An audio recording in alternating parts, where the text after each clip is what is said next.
नमस्ते प्यारे बच्चों, आज हम फिर वापस आ गए हमारी हिंदी की कक्षा में और आज हम पढ़ने वाले हैं पाठ 12 लालच, जिसे हमें एक प्रेरणा मिलती है कि लालच नहीं करना चाहिए। क्यों? क्योंकि जो लालच करता है उसके साथ क्या होता है? बुरा होता है। तो एक कहावत भी कही गई है, लालच बुरी बला है। चलिए शुरू करते हैं आज का पाठ। हम प्राचीन समय की बातें। समुद्र के किनारे किसी गांव में एक मछुआरा रहता था। मछुआरे का नाम था आनंद। क्या नाम था? आनंद। उसके पास जाल और नौका दो ही वस्तुएं थी। तो उसके पास दो चीजें थी, जाल यानी कि जिससे मछली पकड़ते, नौका मतलब नाव, जिन्हें उसकी संपत्ति कहा जा सकता था। इसके अतिरिक्त उसके घर में एक टूटी चारपाई और मिट्टी के कुछ बर्तन अवश्य थे, जिसे संपत्ति नहीं कहा जा सकता। संपत्ति का मतलब जायदाद, जैसे कि बहुत सारी चीजें जो होती हैं संपत्ति में, जैसे कि आपका घर है, मकान जिसे हम कहते हैं, गहने, ये सब आपकी जायदाद में काउंट किए जाते हैं। मगर उसके पास क्या थी? सिर्फ नौका और जाल और चारपाई और मिट्टी के कुछ बर्तन थे, जिसे हम नहीं काउंट कर सकते। आनंद दिन भर समुद्र में मछलियां पकड़ता और शाम को ढले समीप के शहर में बेच आता था। इससे पति पत्नी दोनों का गुजारा चल जाता था। आनंद अपने इस जीवन से पूर्णतः संतुष्ट था, पर उसकी पत्नी तृष्णा हमेशा दुखी रहती थी। क्या नाम था उसकी पत्नी का? तृष्णा। उसकी लालसा थी कि वह अमीर बने और अमीर लोगों की तरह रहे। तो वो क्या बनना चाहती थी? अमीर। एक दिन आनंद के जाल में एक बड़ी सीप फंस गई। वह उसे घर ले आया। उसकी पत्नी ने उसे देखा तो वह उसे साफ करने लगी। सीप के आवरण से वे कई बटन बनाकर बेच सकती थी। तो देखिए, एक दिन आनंद को क्या मिला? बड़ी सीप। सीप क्या होता है? जिसमें से मोती निकलते हैं। उसकी पत्नी ने उसे साफ किया और जिससे वो क्या किया, उसने देखा कि उससे काफी सारे बटन बन सकते थे और उसे बेच सकती थी, और उससे क्या होगा, थोड़े अच्छे पैसे मिल जाते।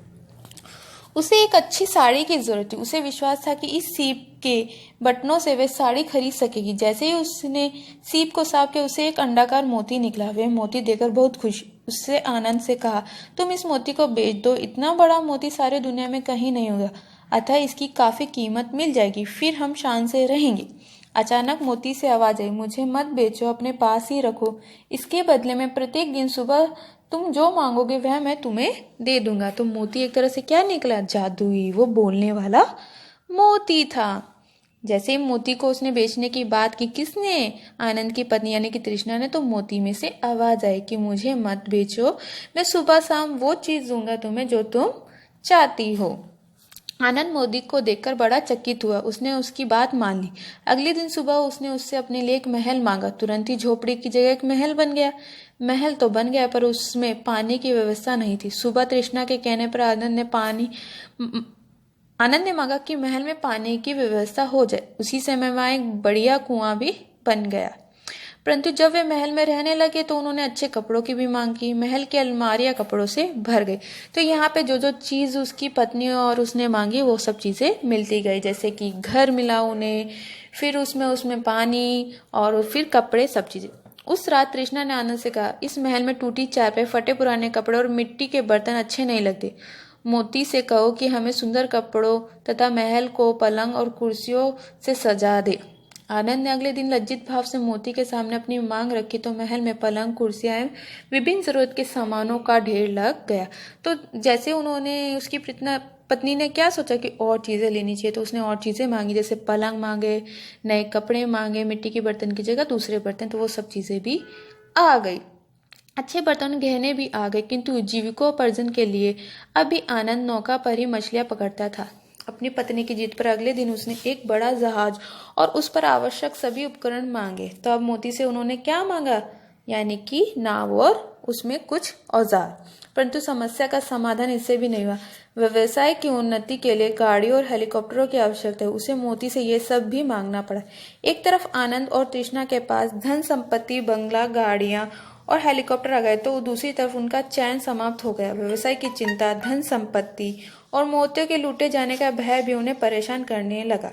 तो क्या हुआ? अब उन्हें चिंता रहती थी कि हमारे पास सारी चीजें हैं, मगर फिर भी मोती कभी भी चोरी हो सकता है। क्यों? अगर मोती चोरी हो जाएगा तो जो सब चीजें उसे मिली थी वो सब चली जाएंगी। पहरेदार सिपाहियों के होने पर भी उसके यहाँ डाका पड़ गया। क्या पड़ा? डाका, यानी कि डाकू आके चोरी करने लगे। डाकू ढेर सारे गहने और धन ले गए, साथ में तृष्णा को बुरी तरह घायल भी कर दिया। तृष्णा कौन थी? आनंद की पत्नी, जिसे वे घायल कर गए। फिर भी तृष्णा को संतोष नहीं था। उसने मोती से धन लेकर एक और टापू खरीद लिया। वहां उसने महल, इमारतें, सड़कें बनवाई, झीलों और नहरों का भी निर्माण करवाया। वहां की रानी बन बैठी। तो अब तृष्णा क्या थी? रानी। मुफ्त में मिल रहे धन और सुख सुविधाओं ने आनंद और तृष्णा को आराम मतलब बना दिया। पहले तो वो समुद्र में झीलों मीलों तैर लेते थे, लेकिन जब से उन्हें मोती मिला तो उन्होंने मेहनत से मुंह मोड़ लिया। अब वे थोड़ा सा चलते ही हाँफने लगते। तो क्या होता था, अब सब चीजें उन्हें मोती के थ्रू मिल जाती थी, तो वो मेहनत ही नहीं करने लगे। तो उन्होंने क्या किया, मेहनत से ही मुंह मोड़ लिया। थोड़ा सा चलते तो वो हाँफने लग जाते थे। पहले वो बहुत तैर भी पाते थे। एक दिन समुद्र में सैर करते समय उनकी मोटर बोट डूब गई। समीप ही उनका जहाज खड़ा था। उन्होंने तैरकर जहाज को पकड़ना चाहा, पर शीघ्र ही थक गए। उनकी सांस फूल गई और वे चिल्ला भी नहीं सके। तो क्या किया, क्योंकि वो आलसी हो गए थे, जिसकी वजह से अब जब मोटर बोट डूबी तो वो अपने जहाज तक भी तैरकर ना जा सके। और क्या हुआ, वो वहीं पे चिल्ला भी ना सके, सांस फूलने की वजह से वो डूब गए। अंत में वे डूब गए। डूबते समय वे सोच रहे थे, मुफ्त के धन ने उन्हें आलसी बना दिया। वे मेहनत करने के बजाय मांगने में विश्वास करने। आज यदि वे मेहनत कर रहे होते तो कभी नहीं डूबते। मनुष्य का सबसे अनमोल मोती मेहनत ही है, परंतु अब पछताने से क्या होगा। अंतिम समय में बुद्धि आई तो वे भी उसका उपयोग करने के लिए जिंदा ना रहे। तो इसमें बताया गया है क्या, कि लालच बुरी बात है। तो इसीलिए बच्चों कहा जाता है कि हमें लालच नहीं करनी चाहिए, मेहनत करनी चाहिए। इसलिए आपके जब एग्जाम आते हैं, परीक्षाएं आती हैं, तो हम कहते हैं थोड़ी सी पढ़ाई करो, मेहनत करो, ताकि क्या रहे, आपके भी आप नंबर जो हैं, मार्क्स अच्छे आए। तो उसी तरीके से अगर आनंद और तृष्णा भी मेहनत करते, मोती पे ना विश्वास मतलब कि डिपेंड होते, तो वो क्या होते, बच जाते। धन्यवाद बच्चों। शब्दार्थ आपको अपनी नोटबुक में करने हैं। आपका दिन शुभ रहे।